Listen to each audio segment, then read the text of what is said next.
Coucou tout le monde, bienvenue dans le 2e épisode de la série où je vous raconte les histoires des plus grands créateurs de mode. Aujourd'hui, on plonge dans l'univers de Valentino Garavani. Quand on parle de maison italienne, un créateur revient presque souvent, Valentino Garavani. Mais derrière cette maison mythique se cache un homme qui a transformé l'élégance en un symbole de pouvoir. Mais avant de devenir une légende, Valentino était simplement un jeune garçon fasciné par les vêtements. Valentino est né le 11 mai 1932 dans une petite ville au nord de l'Italie, plus précisément à Vogheta. Il grandit dans une famille relativement modeste, mais développe très tôt une fascination pour l'élégance ainsi que pour les vêtements.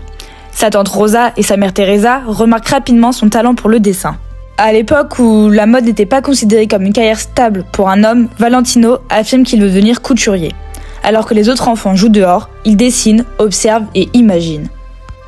À l'âge de 17 ans seulement, il quitte sa ville natale pour s'installer à Paris, qui à l'époque était le centre absolu de la haute couture.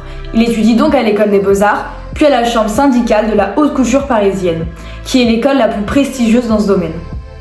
Il apprend donc les techniques exactes de la haute couture française, notamment la construction des vêtements, les précisions des coupes et l'importance des silhouettes. Mais pour rappel, la haute couture ce n'est pas du prêt-à-porter. Ce sont des vêtements uniques faits à la main par une seule personne avec des centaines d'heures de travail. Valentino comprend donc une seule chose importante. Le luxe n'est pas juste le prix. Le luxe définit la rareté, la précision et la perfection. C'est dans cette lignée qu'il travaille ensuite pour plusieurs maisons importantes, comme Jean Desèzes, où il apprend à concevoir des robes pour l'élite mondiale, incluant des reines, des aristocrates, ainsi que des célébrités. Durant cette période, il comprend que la mode n'est pas seulement un vêtement, mais un outil de statut social. Il observe que les vêtements peuvent montrer la richesse, le pouvoir et l'autorité. Valentino Garavani veut sublimer les courbes et la sensualité des femmes. Ses premières créations apparaissent dans le film La Dolce Vita de Federico Fellini, et cela propulse la carrière du couturier. En 1959, Valentino retourne en Italie et ouvre sa propre maison de couture à Rome. Rome est pour lui un choix stratégique, car à cette époque-là, Rome est le centre du cinéma international en accueillant de nombreux films hollywoodiens. Cela attire donc les actrices, les producteurs et les célébrités américaines. Valentino comprend que ces femmes représentent donc pour lui une opportunité pour sa maison. Cependant, ses débuts sont financièrement instables. Sa maison dépense plus qu'elle ne gagne et Valentino est proche de la faillite. Mais la situation change en 1960 lorsqu'il rencontre Giancarlo Iametti, un étudiant en architecture qui devient son partenaire professionnel et personnel. Giancarlo ne crée pas de vêtements, mais il comprend le business. Ils vont donc restructurer complètement l'entreprise, développer des relations publiques et transformer Valentino en une marque stable. Cette rencontre est l'un des facteurs les plus importants dans sa survie de la maison. C'est en 1962 que Valentino présentera l'un de ses premiers défilés majeurs au Palazzo Pitti à Florence, lors d'un événement appelé Florentine Fashion Show 1962. Cet événement est considéré comme le premier grand moment fondateur de sa carrière. La collection est entièrement construite autour d'environ 60 silhouettes élégantes, minimalistes et structurées. Ainsi, il marque sa première reconnaissance internationale. Mais ce n'est pas un hasard. Valentino a expliqué qu'il avait découvert cette couleur quand il était jeune, lors d'un opéra à Barcelone. Il a vu des femmes porter du rouge et il a immédiatement compris que cette couleur attirait le regard des gens. En effet, pour lui, quand une femme porte du rouge, elle devient le centre de la pièce. Cela deviendra sa signature officielle, et aujourd'hui encore, il est connu sous le nom de Valentino Red. L'année 1964 est une année très importante pour la maison Valentino. Celle-ci présente une collection qui attire l'attention de la haute société internationale. C'est à cette période que Jacqueline Kennedy commence à porter du Valentino, après l'assassinat de John Kennedy en 1963. Elle associe cette marque à l'élégance, la dignité et le pouvoir politique. C'est en 1968 que Valentino présentera le show nommé White Collection 1968. C'est l'un de ses défilés les plus importants de l'histoire de la maison. Cette collection est composée presque entièrement de vêtements blancs, symbolisant la pureté, la modernité ainsi que le luxe minimaliste. C'est dans cette lignée-là que nous observons Jacqueline Kennedy porter une robe blanche Valentino pour son mariage. Peu après, Valentino reçoit 60 commandes de robes identiques. Ainsi, la pièce deviendra l'un des joyaux de la maison. En mai, Il ouvre sa première boutique à Paris, sur l'avenue Montaigne, puis à Rome, Milan, New York, Londres et Tokyo. Durant les années 1970, la maison se développe encore plus. Il lance Valentino Prêt-à-Porter en 1969, ce qui permet d'atteindre un marché et un public plus large, tout en conservant son image du luxe. Il organise par la suite plusieurs défilés, à la Fashion Week de Paris et de Rome, notamment les collections de couture annuelles. La collection Prêt-à-Porter automne-hiver 1975-1976 est présentée à Paris à l'hôtel Georges V. Aujourd'hui encore, la maison continue de dévoiler toutes ses collections de prêt-à-porter et de haute couture dans la capitale française. Le premier lancement du parfum Valentino se déroule lors d'un événement spectaculaire au Théâtre des Champs-Élysées à Paris. Durant les années 1980, Valentino habille certaines femmes les plus influentes du monde. Notamment la princesse Diana, elle porte du Valentino lors de plusieurs événements officiels. Ou encore Elizabeth Taylor, qui devient une cliente importante en renforçant l'image hollywoodienne de la marque. Les années 80 marquent la fin des défilés glamour de Valentino, avant d'arriver au minimaliste des années 90.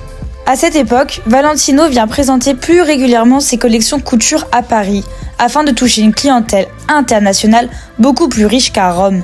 C'est en 1990 que Valentino Garavani et Giancarlo Iametti fondent l'Accademia Valentino à Rome.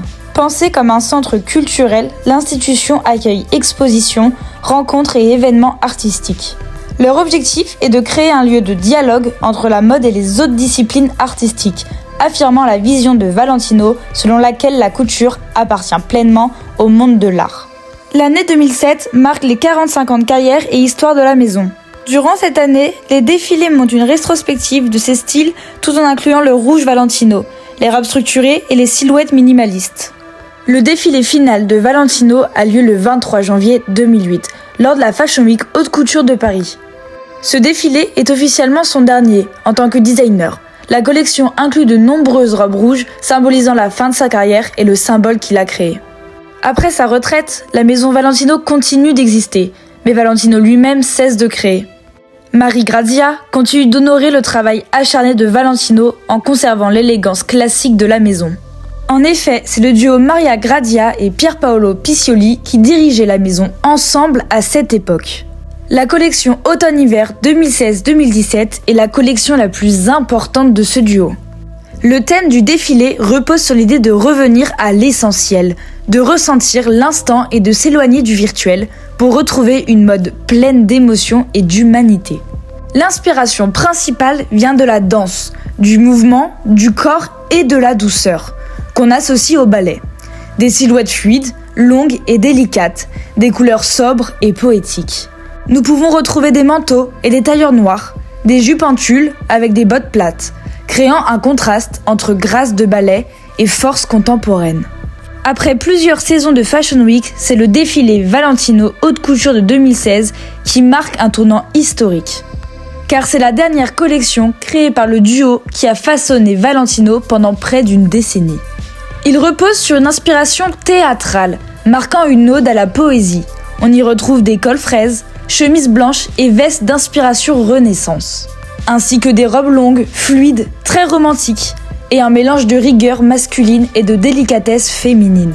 C'est donc un style à la fois théâtral et extrêmement raffiné. C'est donc à la suite, après avoir consacré son travail pour la maison Valentino, qu'elle quittera celle-ci pour devenir directrice artistique de Dior. Après son départ, Pierpaolo Piccioli prend la tête de la direction artistique de la maison jusqu'en 2024 et transforme progressivement la marque. En effet, ce créateur a pu transformer la maison Valentino en présentant des défilés les plus incroyables les uns que les autres. Le défilé montré à l'écran est le défilé des ateliers. C'est une collection de haute couture présentée à Venise. Le concept est simple, faire dialoguer la couture avec la peinture. Piccioli a collaboré avec 17 artistes, ce qui a donné des looks qui ressemblent à des œuvres portées. On peut voir par exemple, lors de ce défilé, un manteau fait de 150 morceaux de tissu, ainsi qu'une cape inspirée de la lune sur l'eau. Ou encore une robe rouge décorée de mains pour évoquer l'intimité après la pandémie. Le défilé se déroule dans l'Arsenal, transformé en un musée vivant. La presse salue un show poétique qui mélange vraiment l'art et la couture. Nous pouvons également parler du défilé Pink en 2022. Bien après la période fondatrice du duo, Pier Paolo Piccioli signe l'un des shows les plus marquants du XXIe siècle. La collection Pink, entièrement dédiée à une seule couleur, crée un nouveau code visuel pour Valentino. Il impose un rose iconique associé à la maison, au même titre que le rouge. Il devient donc un phénomène culturel repris sur les tapis rouges, les réseaux et dans les médias de mode du monde entier. Cette collection marque l'apogée du langage visuel et modernise totalement l'héritage de Valentino. C'est en 2023 que Pier Paolo Piccioli présente sa collection haute couture automne-hiver. Le défilé a lieu au château de Chantilly, présenté dans les jardins à la française. Ce qui donne au show une atmosphère majestueuse et presque cinématographique. Piccioli voulait montrer une couture plus libre et moderne, mais avec un travail d'atelier incroyable caché derrière des silhouettes épurées. La collection mélange ainsi des robes en crêpe de soie, des capes élégantes et des silhouettes très royales, mais également des trompe-l'œil, comme un jean en soie entièrement brodé. Et si vous avez bien observé, nous pouvons retrouver les couleurs phares de la maison, c'est-à-dire le rouge emblématique, le rose ou les couleurs beaucoup plus neutres comme le noir, le blanc ou encore le beige. Puis, c'est en 2024 qu'il présentera sa collection Printemps-été à l'École des Beaux-Arts de Paris.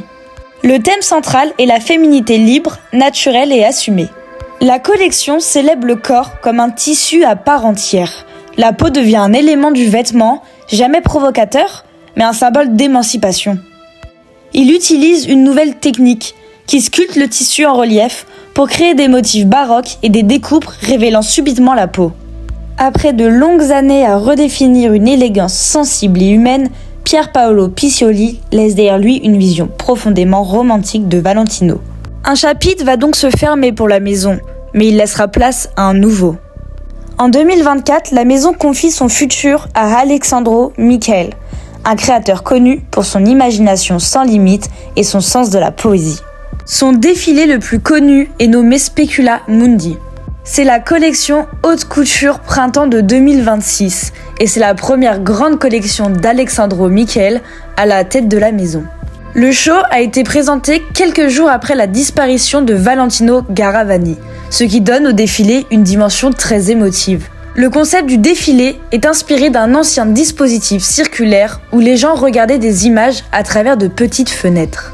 Les invités étaient assis autour de grandes sculptures rondes et ils observaient les modèles à travers des fenêtres. Ainsi, chaque personne voyait la tenue sous un angle différent et lentement, comme une image à contempler. L'objectif est clair, nous faire ralentir, nous forcer à vraiment regarder la couture dans un monde où tout va trop vite. Michele a réussi à fusionner son propre style avec les codes historiques de Garavani. Pour vous expliquer, au début on craignait qu'il ne fasse que du Gucci chez Valentino, mais il a prouvé le contraire en élevant son curseur vers la haute couture pure. De plus, le méta-théâtre des intimités est la collection automne-hiver 2025-2026. C'est l'un des shows les plus conceptuels pour Valentino. Le défilé se déroule dans un décor de toilette publique entièrement rouge, transformé en un espace étrange, presque cinématographique, où l'intime et le public se mélangent. Le thème central, comme vous avez pu le deviner, est l'intimité. Michele explique que l'intimité n'est jamais un espace pur, mais un lieu où l'on joue des rôles.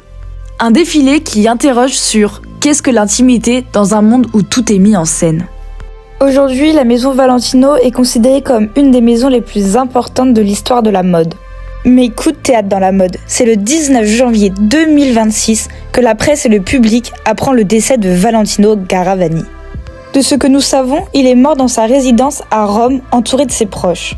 Son décès marque un tournant dans le monde de la mode, car Valentino faisait partie des derniers grands couturiers ayant construit une maison de couture avant l'ère des grands groupes de luxe modernes. Mais cela ne s'arrête pas là. Après l'annonce de sa mort, de nombreuses figures politiques et culturelles réagissent. En effet, de nombreux hommages lui sont rendus en Italie et dans le monde de la mode. La première ministre italienne, Giorgia Meloni, déclare que Valentino représentait l'élégance et le génie du style italien dans le monde entier. Valentino n'est plus là, mais son nom continue de briller. Il nous laisse un héritage de beauté et ce rouge légendaire qui, lui, ne s'éteindra jamais. J'espère que ce créateur vous a plu. Si c'est le cas, n'hésitez pas à lâcher un petit like pour soutenir la chaîne. Abonnez-vous pour ne pas rater les prochaines vidéos. Et surtout, dites-moi en commentaire quel créateur aimerez-vous voir dans le prochain épisode.